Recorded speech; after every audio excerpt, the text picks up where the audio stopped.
नमस्कार, मी मेधा केतकर. तसं मी आधी हम्पी बदामी म्हणजे खूप हौशेने पाहिलेलं आहे. त्यामुळे मला मकरंद म्हटला की चल तुला झेपेल एवढं चालणं चढणं, म्हणून मी डॉक्टर साठ्यांच्या सल्ल्याने आले. थोडीशी मनात अशी धाकधूक होती, पण आलो आणि बघितलं तर तुम्ही तिघंही इतके यंग, चिटणीस काका सोडून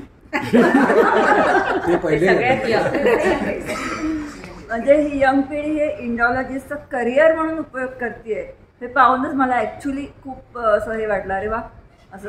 कारण आता सगळेजण साधारण सॉफ्टवेअर अमेरिका US हे याच्यामध्ये आहेत. असं असताना तुम्ही भारत देशाची संस्कृती आणि ते लोकांना त्याचं देणं शिकवणं हे करता, ह्याच्यामध्ये मी आधी खूप म्हणजे मला खूपच छान वाटलं. आणि नंतर तुम्ही तिघांनी मिळून जो काय आम्हाला सगळ्यांना आधार देऊन ते सगळं दाखवलं आहे, सांगितलं आहे. म्हणजे नरेंद्र सरांनी असं मी तुम्हाला अंगद दाखवतो असं म्हणून, आणि त्याला अंगद का म्हणायचं ते सांगितलं. बरं, मग तो अंगदच का किंवा हा विष्णूच का, हे सगळं जे असं म्हणजे हे का हां, तर ते बारकावे जे सांगितले इतके छान वाटलं. म्हणजे आता मलाही असं वाटतं की तुमच्यावर अजून एक ट्रिप करा.